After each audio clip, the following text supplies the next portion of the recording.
Third series of lectures looking at learner diversity related to ability and exceptionality. I am looking at students who are highly creative and intellectually gifted in this short video. I've looked at learning disabilities and emotional behavioral disorders in the first two videos. I am focusing on these three because they are the exceptionalities that you will find most often in a general education classroom. So first of all, know that this population, highly creative and intellectually gifted learners, are the most underserved population. Are their specific needs being met? And I will be showing you how to differentiate a curriculum for all populations a little bit better. First of all, understand there is not a universal definition or conception of what giftedness is. Notice in the title I've put highly creative and intellectually gifted. We don't know what intelligence is. We don't know what creativity is. But both of these kind of things have been instrumental in helping humans achieve great things. Here is one definition put out by the U.S. Department of Education. You can pause and read through it and notice the little word or. Essentially, that says, if you took the time to read it, giftedness is not one thing. We tend to think of just that area when we think of giftedness. It is outstanding potential or ability in one of 5 areas, or all of them. It could be students who are outstanding in some form of visual or performing arts, outstanding singers or visual art people or dancers.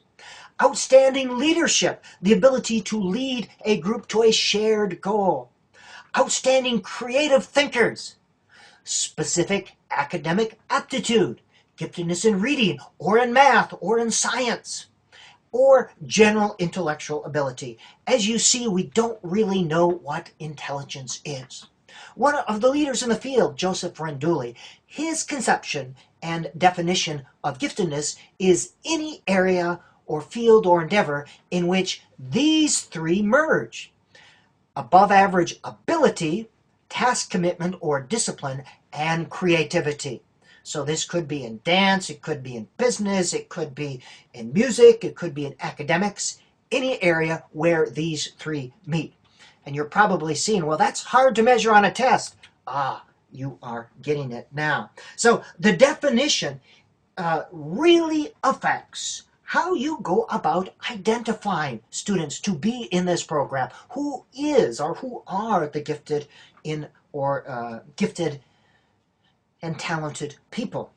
Do you really think, however, that we can capture this thing called intelligence in a bottle? Do you really think that numbers define or describe cognitive capacity?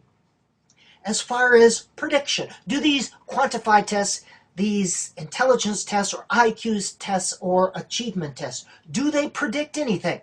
Do they predict achievement in the outside world? They're very predictive of your ability to do well on a similar test, or maybe your ability to do well in a school environment, but eventually everyone leaves school and they have to go out into the world. So are they predictive? And not really. Defining intelligence. Programming, identifying them, rests on an operational definition of intelligence. As I said, we don't know what it is. Most schools are still using a very outdated method to define giftedness, which is high scores. This limits the potential. To define intelligence only as those high scores is to say, I only value this very narrow type of thinking, because the type of thinking used to achieve on those tests is a very narrow or limited type. Most states require, if you are going to identify students for a gifted and talented program, or for any special program, you must use multiple criteria. Now, this does not mean more than one test.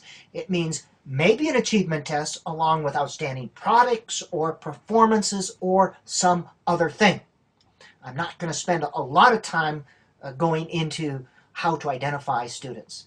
But multiple intelligence theories says there are as many types of intelligence as there are problems in the world or types of thinking. Intelligence basically is problem solving in some form. When you look at all the definitions of intelligence, it usually involves problem solving. As well, creativity is an important part of solving problems. You can generate a lot of ideas. Hence, a broader definition of giftedness. Individual is one who demonstrates the ability to solve problems, create products, or perform at remarkable high levels of accomplishment. These problems and products or performances can occur in all areas, visual, performing arts, etc., etc. You can stop that and read that if you want. In part 3,